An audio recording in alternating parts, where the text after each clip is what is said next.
So, time for the press preview then. It's our first look at the front pages as they come into us here at Sky. It's time to see what's making those headlines with the Daily Express columnist and broadcaster Carol Malone here in the studio, and the Belfast Telegraph columnist Alison Morris, who joins us down the line. Evening, Alison, and evening, Carol. Great to see you in the studio.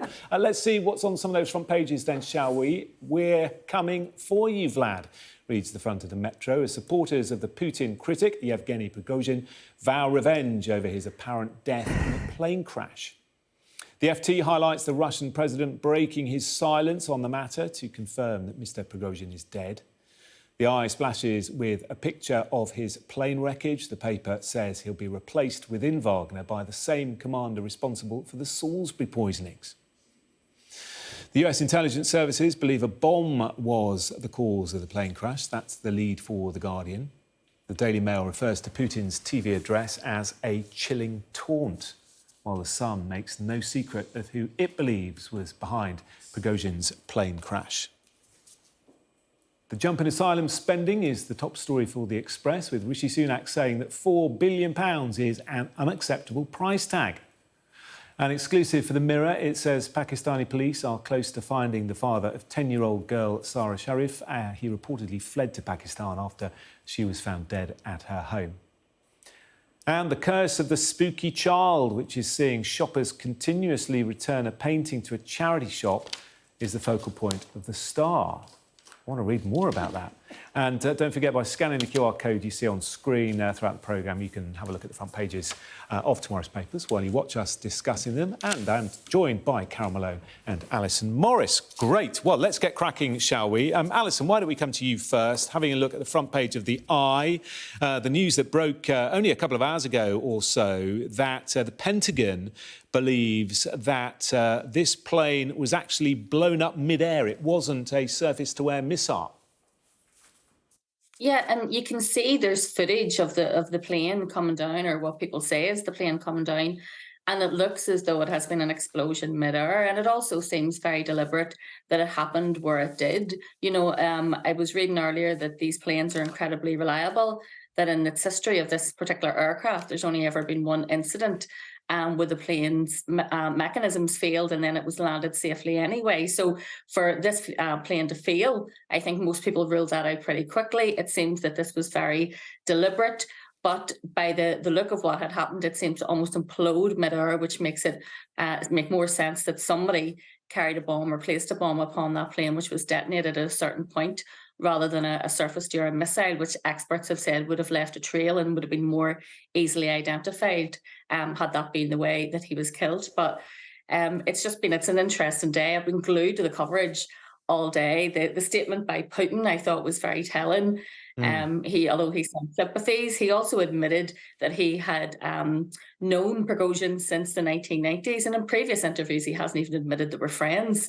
But it really is if you're going to come for the king, you better not miss. And the fact is that he tried to stage a rebellion earlier this year. It was unsuccessful, and I think most people were of the opinion it was only a matter of time before Putin tried to seek his revenge. Yeah, I mean, you're right to say that we've sort of been glued to the coverage because, Carol, there have been so many twists and turns in this. In the last 24 hours, the latest being about US intelligence saying that it seems like it was an explosion on board. And also, as Alison was saying, in front of the Daily Mail, talking about Putin's, well, they call it a chilling taunt over his rival's mistakes. Yeah, I mean, I'm not sure it's a taunt, but it is the height of hypocrisy to apologise to the family of the bloke. It looks like he's just blown out the air with 9 other people. Yeah, I mean, but the thing is, Prigozhin was always dead man walking. Everyone knew that after, his march on the Kremlin back in June, he was going to be dead man walking. He would be insane not to think that was the case. And Putin did say at the time, his words were, mutineers will be punished, traitors will be held to account. And a lot of people at that time were then saying Putin is weak because of the march of the Vagner group, because they looked like they were going to march on Moscow. So people were wondering if if he would make good on the bluster. And of course, he had to do this. I mean, you know, for him to retain control in Russia, he had to do this to be seen to be the strong leader. And of course, he has. And it seems incredible to me that Prigozhin was like, he was dotting around on this plane all of the time. I mean, you know, I think there was a CIA official said a couple of months ago, if I was Prigozhin, I wouldn't sack me food tester, but there are other ways to kill people. And clearly, if the guy is flying around all the time, this is one of the ways. And US intelligence services are now saying there might not have been one bomb on board, there might have been 2 bombs on board. And there was an interesting moment today where they were saying the plane didn't take off because it was having things done to it before it took off. It had some fault or something. Maybe that was the moment it was put on. Who knows? But, you know, this guy, but actually, let's go to the I headline, which is one of the papers tonight. It says, "We're coming from you." And that's the Wagner group saying they have now vowed to avenge this. You know, they know Putin did it. They believe it was on a direct order from Putin. And I think, you know, I was thinking about this and I was thinking, although this in the short term makes Putin look good and strong, in the long term, if this Wagner group is going to pursue him, I mean, this is going to be very dangerous. He's going to be in the same situation he was back in June. Yeah. Only the people are angrier now because he's killed their hero. Well, let's put that to Alison then. Just looking at the front of The Guardian, also reflecting the US saying that the bomb was most likely of the explosion of that aircraft. But Alison, Carol makes a good point there, doesn't she? You know, where does this leave? And does it leave Putin strengthened as a result, or actually potentially weakened if it's really riled up the other mercenaries? Well, there's a number of things. Wagner's troops are, you know, they're incredibly loyal to their leadership because they were much better armed than the Russian army, but they were also much better taken care of. So we had all those reports of food shortages at the front line, of ammunition shortages, of vehicle shortages. Those troops, those mercenaries, they were incredibly well armed, they were incredibly well looked after, and so therefore very loyal, obviously, to Prigozhin and the rest of the leadership of the Vagner group. Also remember the amount of money that this group was generating. They're also involved in sending mercenaries to places like Syria, to Central Africa, to other countries, and that is all done in exchange for mining rights in terms of diamonds and all sorts of other natural resources which are worth vast sums of money, and that's how this was being funded. So how do you replace that? And the fact is that it was a big loss to Putin when he did lose that loyalty from the Wagner group. Is he going to be able to bring those mercenaries back on board and make them loyal to him? I don't think so. But also it would be a very brave or possibly stupid person who would go against Putin now, knowing what has happened. But he was weakened by this rebellion earlier this year. I think that he has maybe shown his strength in the short term, but how does he replace that massive, massive group, thousands of troops, well armed, very well trained, loyal troops? How does he replace them in terms of the Ukraine war? He relied on them so heavily. He now doesn't have them. And the reports that the camp that 8,000 Wagner troops were camped out in outside of Belarus is now being dismantled. Where are those people going? Are they taking themselves off to work as mercenaries elsewhere in the world where they're in great demand?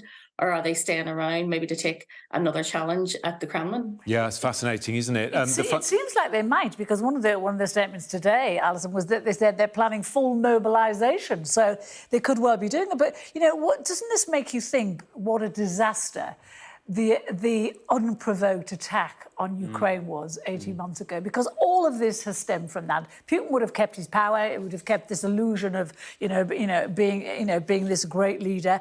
He made a massive mistake in invading Ukraine, and everything that is, all the things that have happened since have stemmed from that, and it makes you think he's kind of lost his touch, I think.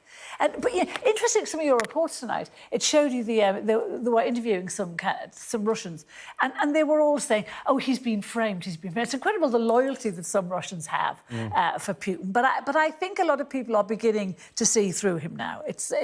I think he's weakened, and I don't think it's going to be long before there's going to be a new leader. Yeah, let's finish with the front of the Sun, because they've done a mock sympathy card. It says, Alison, with deepest sympathy, so sorry I killed him. And of course, there are still many unanswered questions with regard to all of this. One of them, which has been asked today by various analysts, is why would Prigozhin be on board this plane with his right-hand man, plus the man in charge of all his finances? They were obsessed and paranoid about their own safety and security, and yet they were all bundled together on the same aircraft. It seems impossible. Yeah, and I think that's where we're getting the conspiracy theorists to say, was this a staged death? Is he actually still alive? Did he plan this himself, knowing full well that this plane was going to go down? And then that would be his excuse to maybe take himself off to one of those other countries and regroup. But in terms of that also, you would wonder, where were the safety mechanisms in place? I mean, a man like this, he's, probably one of the most well-known warlords in the world. This person is feared, the globe over. Why wasn't he checking and rechecking and having his own checks done on that plane before they got on board?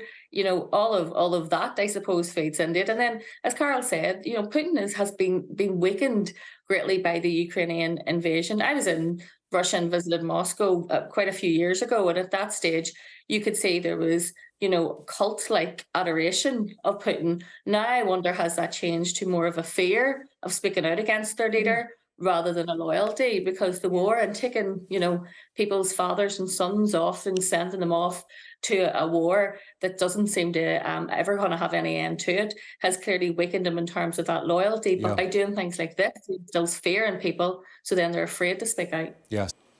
Hello again, welcome back. Carol and Alison are still with us, part two of the press preview. Let's turn our attention, Carol, to the front of the Daily Express. The Prime Minister saying that in order to bring that £4 billion cost down, we need to stop the boats in the first place, which is... Wow, there's something he hasn't said before, like only every day for the last however many months.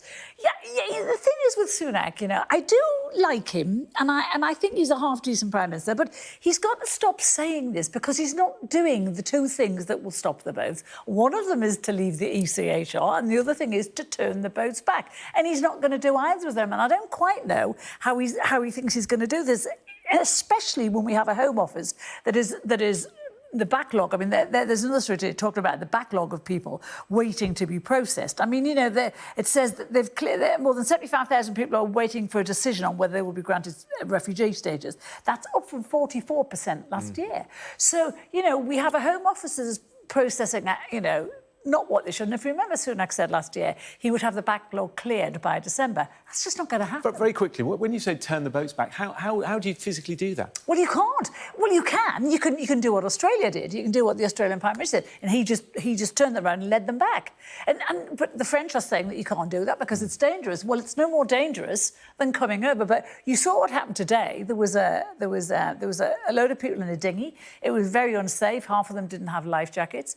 But the people and the French rescue boats were there, but the people in the boats wouldn't go into the French rescue, but they wanted to get into British waters where they knew they'd be brought ashore. So that's happening every single day. And the French are half-heartedly trying to stop it. They're not really trying to stop. We're paying them we've given them a lot more money. And nothing. They're not. Carol, we are a bit short of time, so I'm going to ask Alison for your thoughts on this one.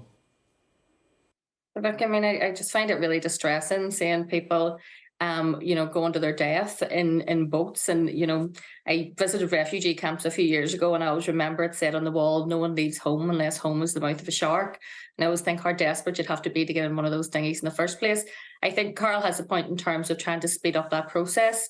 There are people seeking asylum who could be working, who could be, giving something back to the country that they want to make their new home in, and instead they're being put up in hotels at the taxpayers' expense. They're not allowed to work. They're not allowed to contribute to society. So speed up those applications, get rid of, make it a quicker and swifter process to get rid of people and deport them back who aren't asylum seekers, who aren't refugees, and make sure the people who are refugees, who are fleeing persecution, are given a quick passage into given some sort of asylum and allowed to go to work and allowed to contribute and allowed to look after their families instead of sitting around waiting on handouts, which is then what turns the public against them, I think, when they see people who aren't working. But the fact is that they can't work because the process doesn't allow them to. OK, let's finish with a story in the Metro. Carol, it's a victory for Lionesses fan. Nike scored an own goal, didn't they, when it came to these shirts of Mary Earps, but they've done a U-turn. They've finally done a U-turn, and they've very grandly announced they're going to make a limited amount of Mary Earps shirts. I don't know why they're making a limited amount. This girl is the best female goalkeeper in the world. She's FIFA's top goalkeeper. She's a European champion, and she's really upset about this. I mean, there was a piece I read today which says she's actually hurt by it. She said, imagine the little kids asking for a Mary Earps shirt and Nike saying, we're not doing it. And Nike should be ashamed because they promote themselves as a front runner in women's sport. And they've obviously got something against women, and especially Mary Earps. They could be making shed loads of money from this, and I don't quite understand why they're not. Yeah. Alison, very quick thought from you on this? Yeah. Well, they make shirts with mediocre male footballers' names on the back of them, but can't make shirts with one of the best female goalkeepers, or the best female goalkeeper in the world. Yeah, she'd even offered to pay for the shirts herself. I couldn't believe and it led to that huge online petition. Thank you both very much. We shall speak again.